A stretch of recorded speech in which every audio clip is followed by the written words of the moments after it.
Random House Audio presents The Blind Side, Evolution of a Game by Michael Lewis. Read for you by Grover Gardner.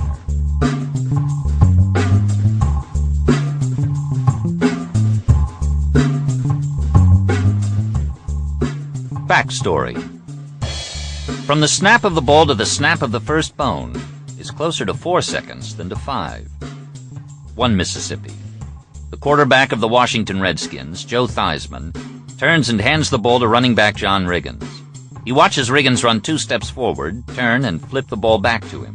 It's what most people know as a flea flicker, but the Redskins call it a throwback special.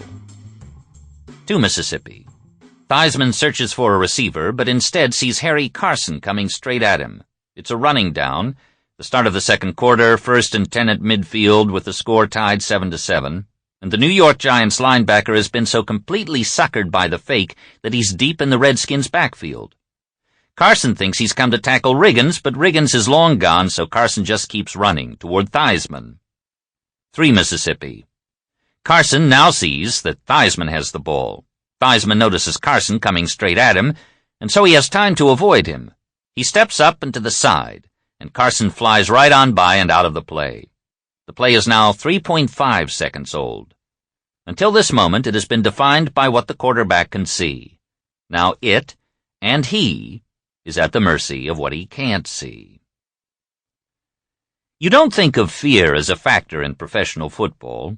You assume that the sort of people who make it to the NFL are immune to the emotion. Perhaps they don't mind being hit, or maybe they just don't get scared. But the idea of pro football players sweating and shaking and staring at the ceiling at night, worrying about the next day's violence, seems preposterous. The head coach of the Giants, Bill Parcells, didn't think it preposterous, however. Parcells, whose passion is the football defense, believed that fear played a big role in the game. So did his players. They'd witnessed up close the response of opposing players to their own Lawrence Taylor. The tackle who had just quit the Philadelphia Eagles, for instance. Jerry Sizemore had played tackle in the NFL for 8 years when, in 1981, Taylor arrived. Sizemore played on the right side of the offensive line, and Taylor usually came off the other end, but Sizemore still had to worry about the few times Taylor lined up across from him. Their teams were in the same NFL division and met twice each regular season. The week leading up to those games, Sizemore confessed, unnerved him. Towards the middle of the week, something would come over you and you'd just start sweating, he told the New York Times. My last year in the league, opening day, he immediately got past me. He just looked at me and laughed. Right there, I thought I had to get out of this game. And after that season, 1984, he did. The feelings of those assigned to prevent Taylor from hurting quarterbacks were trivial compared to those of the quarterbacks he wanted to hurt. In Taylor's first season in the NFL, no official records were kept of quarterback sacks. In 1982, after Taylor had transformed the quarterback sack into the turning point of a football game, a new official NFL statistic was born. The record books defined the sack as tackling the quarterback behind the line of scrimmage as he attempts to pass. Taylor offered his own definition. A sack is when you run up behind somebody who's not watching, he doesn't see you, and you really put your helmet into him. The ball goes fluttering everywhere, and the coach comes out and asks the quarterback, "Are you all right?" That's a sack. After his first NFL season, Taylor became the only rookie ever named the league's most valuable defensive player, and he published a treatise on his art. I don't like to just rap the quarterback, he explained. I really try to make him see 7 fingers when they hold up 3. I'll drive my helmet into him, or if I can, I'll bring my arm up over my head and try to axe the son of a bitch in 2. So long as the guy is holding the ball, I intend to hurt him. If I hit the guy right, I'll hit a nerve and he'll feel electrocuted. He'll forget for a few seconds that he's on a football field. The game of football evolved, and here was one cause of its evolution. A new kind of athlete doing a new kind of thing. All by himself, Lawrence Taylor altered the environment and forced opposing coaches and players to adapt. After Taylor joined the team, the Giants went from the 2nd worst defense in the NFL to the 3rd best. The year before his debut, they gave up 425 points. His first year, they gave up 257 points. They had been one of the weakest teams in the NFL and were now overnight a contender. Of course, Taylor wasn't the only change in the New York Giants between 1980 and 1981. There was one other important newcomer, Bill Parcells, hired first to coach the Giants' defense and then the entire team. Parcells became a connoisseur of the central nervous system of opposing quarterbacks. The symptoms induced by his sack-happy linebacker included, but were not restricted to, intimidation, lack of confidence, quick throws, nervous feet, concentration lapses, wanting to know where Lawrence is all the time. One opposing quarterback, finding himself under the center before the snap and unable to locate Taylor, called a timeout rather than run the play, only to find Taylor standing on the sidelines. By his fourth pro season, Taylor was not just feeding these fears, but feeding off them. "They come to the line of scrimmage, and the first thing they do is start looking for me," he said. "I know, and they know. When they'd find me, they'd start screaming, 56 left! 56 left!" Taylor wore number 56. "So there's this thing I did.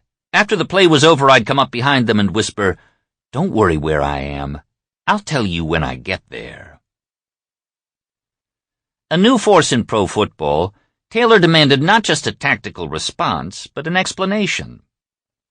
Many people pointed to his unusual combination of size and speed. As one of the Redskins linemen put it, "No human being should be 6'4", 245, and run a 4.5 40. Bill Parcells thought Taylor's size and speed were closer to the beginning than to the end of the explanation. New York Giants scouts were scouring the country for young men 6'3" or taller, 240 pounds or heavier, with speed. They could be found. In that pool of physical specimens, what was precious, far more precious than an inch or 10 pounds or 1/10 of a second, was Taylor's peculiar energy and mind. Relentless, manic, with grandiose ambitions and private standards of performance. Parcells believed that even in the NFL, a lot of players were more concerned with seeming to want to win than with actually winning, and that many of them did not know the difference.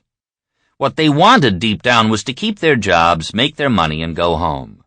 Lawrence Taylor wanted to win. He expected more of himself on the field than a coach would dare to ask of any player. Parcells accumulated lots of anecdotal evidence in support of his view of Taylor's football character. One of his favorites involved those very same Washington Redskins. "Joe Gibbs, in a game in Giants Stadium, basically decided that Taylor wasn't going to make any plays," said Parcells. "He put 2 tight ends on Taylor's side, along with the left tackle, and 2 wide receivers in the slot away from Taylor." This was extreme.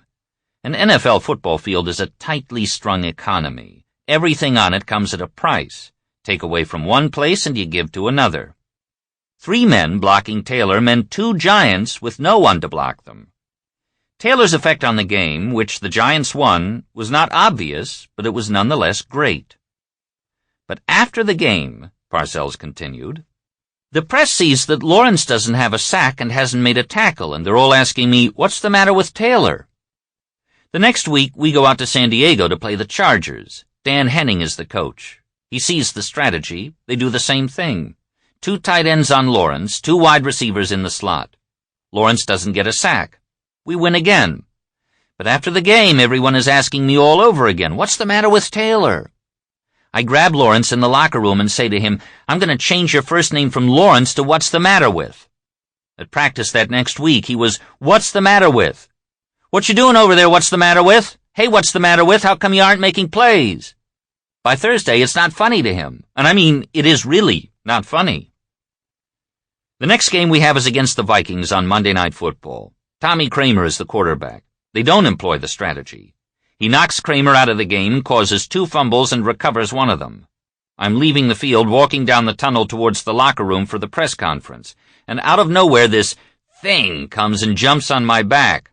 I didn't know he was coming. He basically knocks me over. He's still got his helmet on, sweat still pouring down his face. He comes right up into my face and hollers, "I'll tell you what, Coachy, they aren't going to ask you, 'What's the matter with?'" Sample complete. Ready to continue?